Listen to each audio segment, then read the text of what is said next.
Bonjour les amis, comment ça va? Très très très très bon mardi, très bon début de semaine. J'ai pas d'ennemis, c'est eux qui m'aiment pas. Alors, connectez-vous, connectez-vous, connectez-vous. J'ai chanté la chanson d'ailleurs parce que je me suis maquillée comme elle.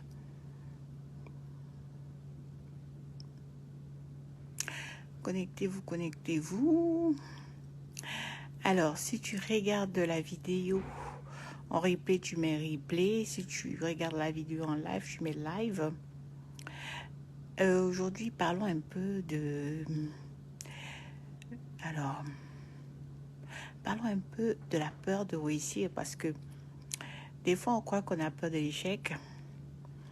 Et moi, je me suis rendu compte, en fait, parce que j'en avais parlé effectivement.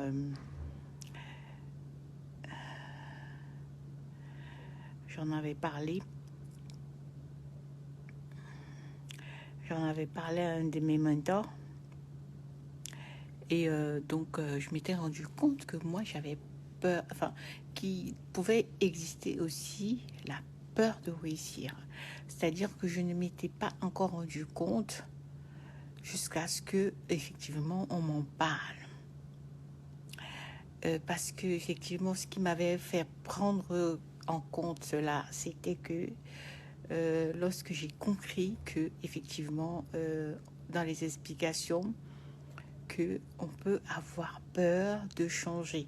On peut avoir peur de manière inconsciente de laisser les choses que nous avons aujourd'hui, de laisser nos habitudes, de ne plus nous être aimés par les personnes qui nous aiment aujourd'hui parce que peut-être qu'ils ont vu qu'on a changé. Mais c'est vraiment de manière inconsciente parce qu'on ne se rend pas compte. Hein. Nous-mêmes, nous ne nous en rendons pas compte, mais cette peur peut être là de manière inconsciente et nous bloquer dans les actions qui, normalement, nous ramènent au succès, nous ramènent où nous voulons. Donc, il y a la peur de réussir aussi qu'il faut prendre en compte et ne pas le négliger. Parce que c'est cette peur qui, de manière inconsciente, fait en sorte que vous procrastinez. Vous ne faites pas des actions dans votre entreprise qui vont vous faire générer de l'argent, par exemple. Parce que lorsque vous avez une entreprise et que tous les jours, vous travaillez, vous faites de la procrastination active, c'est-à-dire faire des tâches qui forcément ne ramènent pas de l'argent dans l'entreprise, mais vous êtes occupé quand même, de manière inconsciente, vous n'êtes pas vraiment productif. Être productif, ça veut dire que les priorités sont les tâches qui font rentrer de l'argent dans l'entreprise. Donc les tâches qui font rentrer de l'argent dans l'entreprise, c'est toujours être en contact avec le client, c'est toujours créer des produits pour le client, parce que nous sommes en ligne, nous sommes dans le digital, c'est toujours être en contact avec le client, c'est toujours parler avec le client, c'est toujours rechercher à performer, c'est à chaque fois faire des appels de vente, faire des appels aux gens, créer du contenu, etc., etc. C'est pas forcément aller faire des lives comme ça qui ne servent à rien. C'est de faire des lives, par exemple, qui servent à quelque chose. D'accord? Des lives vraiment où on les appelle à entrer en action. Donc, parce qu'aujourd'hui, moi, je l'avais compris, hein, parce que je passais mon temps à travailler, à faire plein de choses, à faire plein de choses, à faire plein de choses, à faire plein de choses, mais je ne faisais pas concrètement des activités qui rapportent de l'argent dans l'entreprise. Mais je travaillais beaucoup. D'accord? Je ne faisais pas concrètement des activités. J'ai compris quand effectivement j'ai eu effectivement en mentoring l'information que il faut savoir combien coûte son temps, combien coûte son heure. C'est-à-dire que à partir du moment où tu sais combien coûte ton heure, ça veut dire que à combien tu factures ton heure, si tu sais à combien tu factures ton heure, tu vas arrêter de faire de la procrastination active. Tu vas arrêter de manière inconsciente et avoir peur de réussir. Parce que tu vas te rendre compte que les 1 heure que j'ai perdue à bavarder avec cette personne, ou les 1 heure que j'ai perdue à écouter telle vidéo, les 1 heure que j'ai perdue, est-ce que j'ai gagné mon argent que je facture à l'heure? Imaginons vous facturez 500 € de l'heure. D'accord? Bon, on va dire, bon, j'ai dit 500, mais ça peut être trop pour une personne qui débute. Imaginons vous facturez 250 € de l'heure. Maintenant, les 1 heure ou 500 € de l'heure, les 1 heure que vous avez passé à regarder une vidéo, ou les 1 heure que vous avez passé à parler au téléphone avec une amie, à faire parler pendant longtemps de tout et de rien. Est-ce que ces 1 heure-là vous ont rapporté 250 €? Les 1 heure que vous avez regardé une vidéo, est-ce que c'est 1 heure, c'est un investissement? Ça veut dire que lorsque vous regardez une vidéo, lorsque vous parlez avec quelqu'un, si c'est au moment où vous devez travailler, parce que quand même, quand vous avez votre planning, vous devez faire des moments de distraction. Lorsque vous vous promenez, vous pouvez investir sur vous-même et vous pouvez aussi investir sur votre temps. Donc, ça veut dire que la façon que vous payez, par exemple, pour vous former, etc., lorsque vous investissez de votre temps, c'est-à-dire que vous vous formez, vous créez du contenu, vous faites des appels de vente pour parler aux gens, c'est aussi de l'investissement. Ça veut dire que vous avez investi de l'argent aussi. Vous avez investi en temps. Vous ne savez pas que vous avez donné de l'argent, mais si votre temps, 1 heure coûte 250 €, si vous avez parlé à quelqu'un pendant 1 heure, 250 €, vous avez investi du temps dans votre entreprise. Donc, ces actions que vous faites de manière consciente maintenant vous font comprendre que plein de choses que vous étiez en train de faire étaient la fuite. Vous étiez en train de travailler de manière non productive parce que vous ne travaillez pas sur les tâches qui génèrent de l'argent dans votre entreprise. Parce que si aujourd'hui, vous avez besoin d'argent dans votre entreprise, si aujourd'hui, il n'y a pas le montant qu'il faut, quelles sont les tâches que je dois faire pour faire entrer de l'argent? Moi, je le dis parce que c'est quelque chose sur lequel effectivement, j'ai travaillé longtemps et que d'ailleurs, je continue d'améliorer, que je n'avais pas compris forcément au départ qu'il fallait absolument que je me concentre sur des tâches génératrices de revenus parce que je faisais beaucoup de choses. Des fois, j'avais l'air débordée, j'avais l'air d'avoir travaillé beaucoup parce que j'avais fait beaucoup de vidéos, j'avais fait beaucoup de lives, j'avais écrit beaucoup de... Enfin, j'avais fait des choses, mais je n'avais pas forcément travaillé dans les activités. Donc, pour vous dire aujourd'hui que vous pouvez avoir peur de réussir de manière inconsciente, ça, c'était pour expliquer que vous pouvez avoir cette peur sans le savoir. D'accord? C'est pour ça qu'effectivement, il est important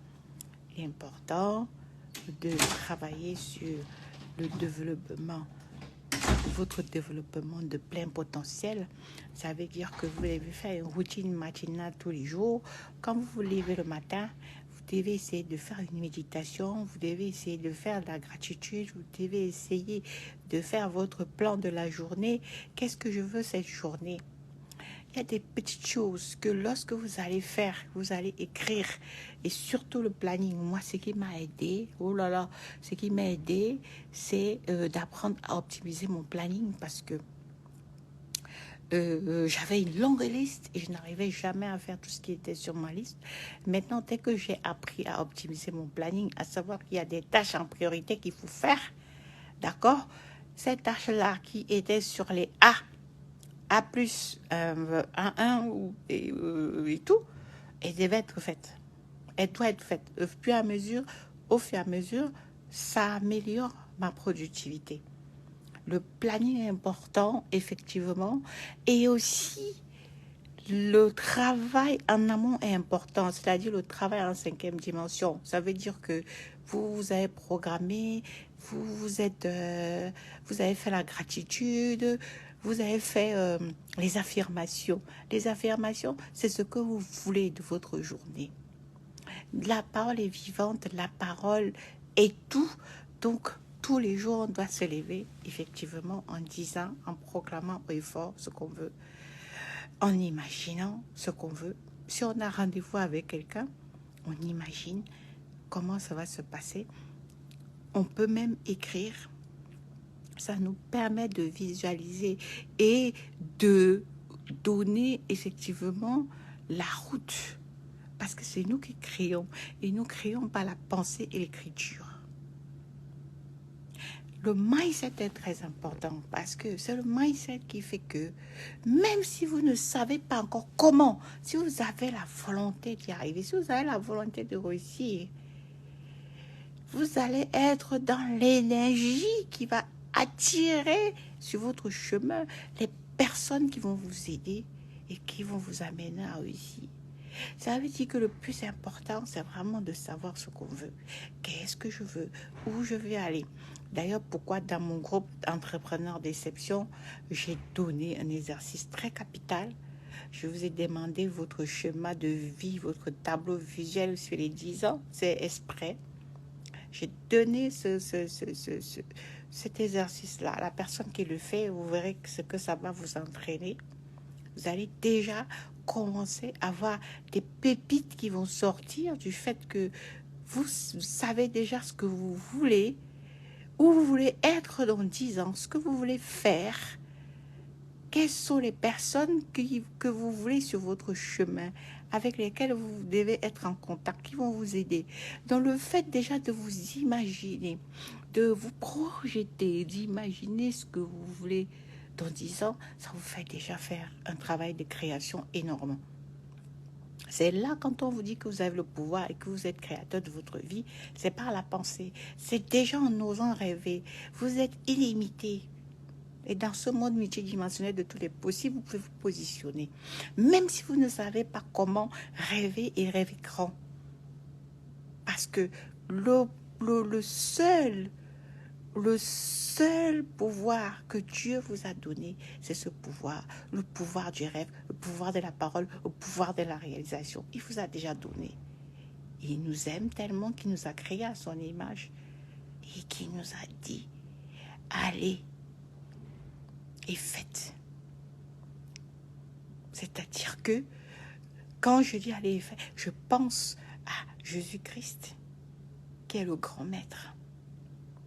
Et si vous appliquez ce qu'il a fait, comment il a vécu, comment il a parlé, comment il a agi, comment il a programmé, qu'il n'était pas toujours dans les pleurs et les plaintes et les supplications, mais qu'il était dans la proclamation, qu'il était debout, même quand il était à terre. Il continuait de glorifier, il continuait d'être dans la grâce, il continuait de remercier. Donc aujourd'hui, je peux te dire, accepte de mourir pour renaître à nouveau, pour être la meilleure version de toi. Parce qu'aujourd'hui, ce que tu vois de toi dans 10 ans, il y a plein de choses que toi, aujourd'hui, tu dois t'en débarrasser. La personne dans 10 ans, celle de tes rêves que tu imagines que tu pourrais être, qui est dans cette maison, jolie maison que tu vois, qui a ses propriétés, qui a ses actions immobiliers, qui a ce travail, ou qui a cette entreprise qui génère ceci par mois, elle ne peut pas être la même personne que toi, là, que tu vois aujourd'hui. Elle est différente. Elle mange peut-être plus équilibré, peut-être qu'elle fait plus de sport, peut-être qu'elle voyage plus, peut-être que même son look a changé, qu'il lui faut une styliste personnelle. Fais-la sortir dès aujourd'hui parce que tu peux le faire. Donc, du coup, des fois, la peur de réussir, c'est la peur de mourir à ce que nous sommes aujourd'hui. Parce que nous avons peur de changer. Parce que cela implique de changer complètement nos habitudes. Cela implique d'avoir des nouvelles habitudes. Cela implique d'être carrément des fois une autre personne. Car nous laissons éclore ce nouveau bébé qui est notre futur nous, que nous ne sommes pas encore, mais que nous voulons être. Alors, je t'invite aujourd'hui d'accepter de renaître. Je suis Héloïse Kounou, coach mentor. Je suis praticienne PNL, stratège en réussite d'objectifs et j'aide toutes les personnes, toutes les femmes qui veulent utiliser leur zone de génie pour créer leur business en ligne. Je les aide à réaliser ce rêve, à être forte, à aimer l'argent, à accepter l'argent et à donner au monde de leur histoire. Parce que nous pouvons. Nous sommes des femmes, nous sommes fortes, nous pouvons y arriver dès que si nous avons décidé d'y arriver. Alors, je t'invite à intégrer le groupe Mindset Entrepreneur Déception si tu n'y es pas encore. Je donne plein de secrets, plein d'astuces. Et tu y fais des challenges régulièrement. Le prochain, c'est du 6 mai au 10 mai à partir de 19h tous les jours. Également, ma méthode, je te le donne dans un e-book. Envoie-moi en privé. N'hésite pas. D'accord? Moi, je love. À très bientôt. Je vous love. Bonne journée. Good business. À très bientôt. Moi, je love.